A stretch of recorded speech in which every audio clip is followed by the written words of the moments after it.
할렐루야. 오늘 하나님 말씀 사도행전 6장 8절부터 10절까지 보겠습니다. 사도행전 6장 8절부터 10절의 말씀 같이 합독합니다. 스데반이 은혜와 권능이 충만하여 큰 기사와 표적을 민간에 행하니 리보디노 구레네인 알렉산드리아인 길리기아인 아시아에서 온 사람들의 회당이라는 각 회당에서 어떤 자들이 일어나 스데반으로 더불어 변론할세 스데반이 지혜와 성령으로 말함을 저희가 능히 당치 못하여. 할렐루야. 이제 스데반이 은혜와 권능이 충만해서 큰 기사와 표적을 모든 사람들, 여기 민간이라는 것은 모든 사람들, 그게 사도행전 6장 8절의 말씀은 초대교회의 중요한 전환점을 나타내는 구절이죠. 이전적인 율법의 그 틀에 묶여있던 사람들이 이제 성령님이 일하심으로 인해서 모든 기적과 이적, 즉 성령 사역이 처음 시작되는 지점을 지금 이제 이 8절부터 시작이 돼요. 이 구절은 일곱 집사 중에 한 명인 스데반 집사의 사역을 소개하면서 그의 활동이 초대교회 확장과 또한 그가 성령 사역을 하게 됨으로 인해서 유대 제사장들에게 타겟이 돼요. 그래서 그 다음부터 이제 박해의 시작을 알리는 계기가 되는 거죠. 이 스데반은요, 사도행전 6장 초반에 선출된 일곱 집사 중에 한 명이에요. 그는 믿음과 성령이 충만한 사람으로 소개되고 이 구절에서 그의 특별한 은사와 능력이 더욱 강조가 돼요. 따라서 스데반이 은혜와 권능이 충만하여라는 의미는 스데반 집사의 영적 상태를 나타내 준 거죠. 그가 하나님과 더 친근하고 성령님이 그 안에서 운행함으로 인해서 은혜와 권능이 충만하다라는 표현을 썼어요.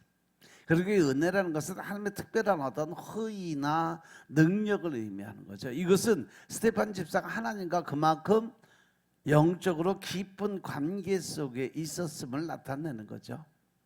즉 스데반 집사는 성령의 그 운행하심이 그만큼 믿음이 담대하고 또 온전한 믿음을 가지고 있었기 때문에 그에게 성령의 충만함이 함께했다는 거죠. 그래서 그 권능을 나타냈다는 것은 초자연적인 능력을 의미하는 거예요. 스데반 집사가 그만큼 하나님과 성령님이 동행하시고 또 성령의 능력을 나타나니까 초자연적인 능력을 나타낼 수 있는 그 자리에 섰다는 거죠. 이것은 성령의 역사심을 통해서 나타나는 능력을 가리키는 거예요. 이러한 은혜와 권능이 일시적인 것이 아니라 지속적이고 또 성령이 충만해서 풍부한 그러한 능력을 행할 수 있음을 의미하는 거죠.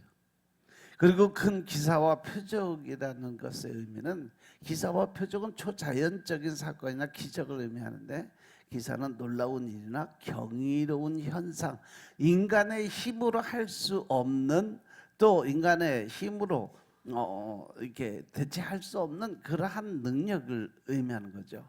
그리고 표적은 하나님의 메시지나 진리를 확증하는 그런 증거로서 기적을 의미하는 거예요. 다시 말해서 이 기적과 표적을 나타냈다는 것은 하나님의 그 일을, 이 경이로운 현상을 모든 사람들이 보는 앞에서 나타내고 있었다. 이러한 기사와 표적은 스데반 집사의 메시지가 하나님으로부터 온 것임을 증명하는 역할을 해줬다는 거예요. 따라서 민간에게 행한다는 의미는 스데반 집사의 사역이 일반 대중들 사이에서 이루어졌음을 나타내요. 이는 그의 활동이 교회 내부에 국한되지 않고 넓은 범위의 사람들에게 영향을 미쳤음을 보여줘요. 그리고 스데반 집사의 사역은 여러 가지 특징을 나타내는데 영적 충만함의 특징을 나타내는 거죠.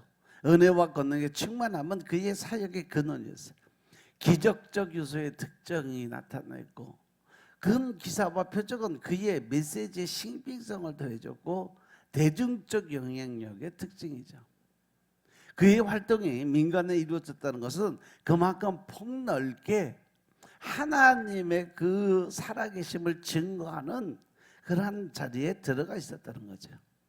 그러므로 인해서 그의 그 권세와 능력이 결국 복음 전파에 특징적으로 나타나게 돼 있어요. 비록 이 구절에 명시는 되지 않았지만 그의 활동은 궁극적으로 복음 전파를 목적으로 나타나고 있었다는 거죠. 이렇게 스데반의 사역은요, 초대교회에 아주 큰 영향을 미쳤어요. 복음 확산의 영향과 유대 지도자들의 반발도 또 얻게 됐어요.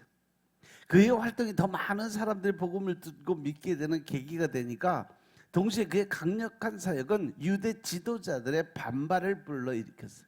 그런데 이 모습이 지금도 똑같아요. 지금도 보면 성령 사역하는 그 목사님들을 다 전부 2단, 3단으로 다 몰아갖고 자기들이 하지 못하는 걸 남들이 하면 그것이 잘못됐다 하면서 그렇게 붙잡고 늘어져요. 그래서 성령 사역하시는 그 모든 목사님들은 전부 2단의 그 짐을 지고 살아요. 지식적으로만 따지고 영적인 부분을 생각지 않으니까. 근데 옛날 유대 제사장들이 그랬는데 지금 이 시대에도 이 유대 제사장 같은 사람들이 너무 많다는 거죠. 또 그것을 통해서 개신교들의 박해의 시작을 하게 됐다는 거죠. 복음의 지리적 확장에 영향을 주면서 스데반 집사의 박해로 인해서 믿는 자들이 흩어지면서 오히려 복음이 더 넓은 지역으로 퍼져가는 계기가 됐어요. 왜? 이 복음을 믿은 개신교 종교를 바꿨던 사람들, 이러한 사람들이 다 뿔뿔이 흩어지니까 그때부터 시작된 게 뭐예요? 디아스포라의 생활이 그때부터 시작이 돼서 오히려 복음 전도하는데 더 큰 영향을 줬어요. 그래서 이 8절의 말씀을 나눠서 보면 성령의 역사가 나타나고 스데반의 능력은 성령의 역사심을 통해 나타났다는 것을 모든 사람이 알게 만들었어요. 이것이 초대교회에서 성령의 역할이 얼마나 중요했는가를 보여주는데, 하나님의 사역을 감당하고 또 하나님의 어떤 능력을 나타내기 위해서 반드시 필요한 것이 뭐다? 성령의 임재, 즉 성령의 세례가 반드시 필요하다는 것을 말씀을 통해서 우리에게 전해주고 있음을 깨달으시기 바랍니다. 그래서 그 성령님을 통해서 은사의 다양성이 나타나요. 스데반 집사의 사역은 교회 내에서 다양한 은사가 적용됐다는 것을 보여주는 거예요. 그것이 바로 하나님의 주권적인 모습을 나타내 보이는 모습이에요. 아무리 큰 박해 속에서도 복음이 확산되는 과정은 하나님의 주권적인 역사를 나타내요. 그리고 이 8절을 현대 교회와 성도들에게 주는 교훈이 있어요. 바로 영적 충만함이 얼마나 중요한가를 말씀으로 우리에게 보여주고 있다는 거죠. 효과적인 사역을 위해서는 영적인 충만이 반드시 필요하다는 거죠. 그래서 그 영적 충만함을 통해서 은사를 받고 능력을 받아서 그것을 활용할 수 있는 그러한 신앙생활을 해야 된다는 거예요. 마가복음 16장 17, 18절의 말씀처럼 믿는 자들, 하나님을 믿는 자들에게 표적이 나타나야 된다. 이러한 표적이 나타나야 된다. 귀신을 쫓아내고 새 방언을 말하고 또 뱀을 집에 무슨 독을 마실지라도 해함이 없어야 되고 병든 자에게 손 놓고 기도할 때 낫는 역사가 일어나야 되는, 이것이 바로 예수님이 말씀하시는 믿는 자들의 가장 표준인 것임을 깨달으시기 바랍니다. 그래서 우리가 여기서 성령 사역하고 그 성령님이 일하심을 나타내고 증거할 수 있는 가장 큰 힘이 뭐냐? 바로 우리가 온전한 믿음 안에서 말씀의 그 뜻대로 행함 있는 믿음을 보이는 교회다라는 거죠. 그래서 그러한 모든 것은 담대하게 증거할 수 있는 그 하나님의 마음이 있어야 돼요. 반대나 박해의 가능성에도 불구하고 담대히 믿음을 증거할 수 있는 그러한 마음가짐이 필요하다.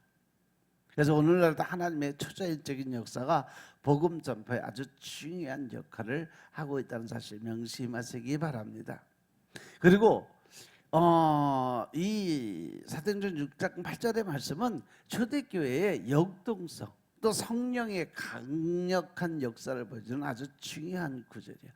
이제 성령 사역이 시작되는 관점에서부터 시작하니까 이 스데반 집사의 사역은 복음의 능력과 그에 따른 반발 그리고 그 결과로 인한 교회의 확장을 예고했던 부분이에요.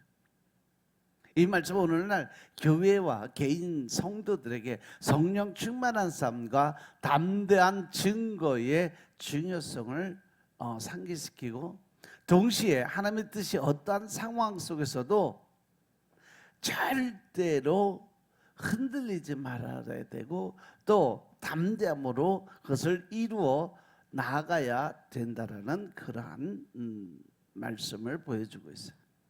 그래서 7 집사가 성령과 지혜와 믿음의 사람이라고 했는데 여기서 은혜와 권능이 추가가 돼요. 성령이 충만하면 지혜도 충만하고 믿음도 충만해. 그런데 거기에 성령의 운행하심이 들어오면 은혜와 권능도 충만해진다. 스데반 집사가 성령이 충만하자 은혜도 충만하고 권능도 충만했어요. 예수님도 은혜와 진리가 충만하다라고 말씀하셨어요. 이렇게 성령은 율법적이지 않고 은혜로운 자리에 들어 있음을 깨달으시기 바랍니다. 그래서 성령 충만한 사람은요 모든 것을 하나님의 은혜에 기초해서 생각을 한다는 거죠. 은혜가 충만하면 하나님의 권세와 능력도 충만하게 임하게 된다는 사실들 명심하시기 바랍니다. 그래서 하나님은 성령 충만한 스데반을 통해서 민간의 큰 기사와 표적을 행하게 만들어주셨어요. 하나님은 사도들뿐 아니라 집사들을 통해서도 표적을 행하심으로 친히 함께 일하세요. 즉 믿음 안에 있는 사람들과는 어떠한 사람들과도 같이 동행한다는 사실 명심하시기 바랍니다. 그래서 여러분들 어떤 축사 사역이나 성령 사역은 꼭 뭐 주의 종이니까 전도사니까 목사니까 그렇게 한다라는 생각 갖지 말라는 거죠. 집사도 또 초신자도 하나님의 성령이 임하게 되면 누구든지 그 사역은 하나님의 권세를 사용할 수 있는 권한은 다 주어졌다는 사실 명심하시기 바랍니다. 아멘. 그리고 9절 10절에 보면 이른바 자유민들 즉 구레네인 알렉산드리아인 길리기아와 아시아에서 온 사람들의 회당에서 어떠한 자들이 일어나 스데반과 더불어 논쟁을 하는데 스데반이 지혜와 성령을 말함으로 그들이 능히 당하지 못하였다. 이 말씀은 초대교회의 중요한 전환점을 나타내는 구절이에요. 이 말씀은 스데반의 사역에 대한 반대가 시작되는 시점을 묘사하고 있고 이것은 곧 초대교회에 대한 본격적인 박해의 시작을 예고합니다. 자유민들이라는 표현은 로마에서 해방된 유대인 노예들과 그들의 후손들을 가리켜요. 이들은 로마 제국 내에서 자유인의 지위를 얻었지만 여전히 유대교의 전통을 유지하고 있었던 사람들이에요. 그래서 이 구절에서 언급된 지역들은 당시 유대인 디아스포라의 주요 중심지들이 바로 기록되어 있는 장면이에요. 구레네는 북아프리카의 중요한 헬레니즘 도시예요. 많은 유대인들이 거기서 거주를 했는데 바로 거기가 바로 구레네. 그 구레네 사람 예수님 십자가를 짊어지고 가실 때 넘어지셨을 때 누가 그 십자가를 대신 짊어졌어요? 구레네 사람 시몬이 대신 짊어졌다고 기록이 되어 있어요. 그리고 알렉산드리아는 이집트의 대도시예요. 당시 세계에서 가장 유대인 공동체 중 하나가 있었던 것이 바로 알렉산드리아. 길리기아는 소아시아 남동부 지역의 사도 바울의 고향이죠. 그것의 다소가 있는 곳이 바로 길리기아예요. 또 아시아는 로마 제국의 아시아 숙주를 가리키고 에베소를 중심으로 한 소아시아 서부 지역들을 말해요. 여기 보면 터키 지방 쪽에 밀집해서 다 있고 터키하고 그리스 사이에 있는 그 지방에 거의 있었어요. 이 구절에서 언급된 회당은 유대인들의 종교적, 사회적 중심지였어요. 디아스포라를 떠돌던 유대인들은 자신들의 출신 지역별로 회당을 형성하고 공동체를 유지를 했어요. 이 회당들은 단순히 예배를 드리는 것뿐 아니라 유대인들의 정체성, 전통을 보존하는 아주 중요한 기관이 바로 회당이라는 것이에요. 그래서 그 회당에 모여서 회의도 하고 또 예배도 드리고 기도도 드리고 또 모의하고 작당하는 것도 그곳에서 했어요. 이 스테반 집사의 논쟁은 단순히 토론이 아니라 깊은 신학적, 철학적 대립을 의미합니다. 이것은 초기 기독교 메시지가 전통적인 유대교 해석과 충돌하는 지점을 보여주는데 주요 논쟁점들은 스테반은 단순한 집사가 아니라 뛰어난 변론가이자 신학자로 묘사가 돼요. 그의 지혜와 성령의 능력은 반대자들을 당혹스럽게 만들었고 이는 결국 그에 대한 적대감을 키우는 결과를 낳게 되죠. 왜? 스테반 집사가 그렇게 지식인도 아니고 공부도 많이 한 사람도 아니에요. 더군다나 이방인이 바뀌어서 그가 예수를 믿게 됨으로 성령님의 힘을 얻어서 얻은 하나님이 주신 지혜와 지식과 총명을 가졌기 때문에 전통 유대인들 평생을 율법만 공부하고 율법의 학자들이 박사들이 그와 대화를 하는데 자기들이 이 말씀으로 이길 수가 없었던 거죠. 왜? 하나님이 직접 말씀하시니까. 예수님도 어렸을 때 로마로 호적 등록하러 갔을 때 베들레헴에 갔을 때 그때에 이 6, 7살 그때 유대 신학자들과 마주 앉아서 성경에 대해서 깊은 토론을 3일 동안 했다고 그랬잖아요. 그래서 이 구절은 초대교회가 직면한 문화적 충돌을 자세하게 보여주고 있는 거죠. 헬레니즘 문화의 영향을 받은 디아스포라 유대인들과 예루살렘 중심의 전통적 유대교 그리고 새롭게 등장한 기독교 사이의 긴장 관계를 드러내고 있어요.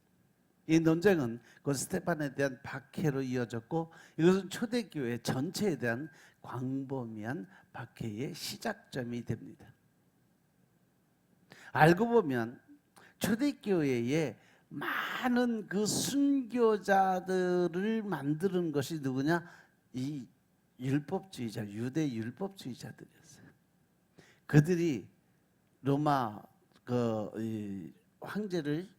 황제에게 엉뚱한 보고를 하고 그것으로 인해서 박해와 핍박이 시작이 되고 결국 시저가 그냥 정신이 돌아버려가지고 로마 전체를 불태우면서 기독교인들이 그렇게 했다라는 오명을 뒤집어 쓰게 만들고 그것으로 해서 많은 순교자가 생기게 됐죠. 그래서 기독교가 이제 더 이상 유대교의 한 분패로 인식되지 않고 독립적인 종교운동으로 여겨지기 시작했다는 것을 보여주고 있어요. 결국 그것으로 인해서 유대인들이 많은 위협을 받고 그것으로 인해서 자기 방어를 위해서 오히려 사람들을 판단하고 비판하고 정죄를 했다는 거죠. 그래서 이 말씀의 신학적 의미를 가만히 들여다보면 다양한 지역 출신의 유대인들이 언급된 것은 복음이 지역과 문화를 초월해서 전파되고 있음을 보여주고 있어요. 스테반의 지혜와 능력은 성령 하나님의 역사심을 통해 나타나는데 교회의 급속한 성장은 필연적으로 기존 종교의 체제와 갈등을 하게 됩니다. 그래서 오늘날에도 문화적 다양성 또 지적인 준비 반대에 대한 대비, 그리고 성령의 인도하심의 중요성을 상기시키는 중요한 메시지를 전하는 것이 바로 이 9절, 10절, 11절의 말씀이에요. 이른바 자유민들이 스데반과 더불어 논쟁할 때 자유 시민들은 로마의 노예로 끌려갔다가 자유인으로 해방을 맞은 사람들이에요.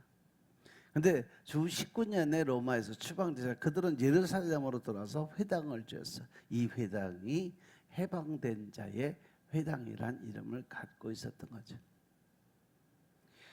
이제 이 구레네는 있는 알렉산드린, 길리기아와 아시아에 온 사람들의 회당에서 어떠한 사람들이 일어나서 스데반과 논쟁을 했는데, 바로 이 길리기아가 사도 바울의 고향이라고 그랬어요. 사도 바울은 길리기아 회당의 일원으로 살았고, 근데 그들은 스데반이 지혜와 성령으로 말하는 것을 능히 당하지 못했다 그러는데, 당연히 하나님이 말씀을 대언하니까 그들이 지식적으로는 도저히 따라올 수가 없었다는 거죠. 하나님은 성령 충만한 스데반 집사에게도 지혜와 지식과 총명의 영을 부어주셨기 때문에 그가 하는 말이 다 유대인들에게 거슬린 거예요.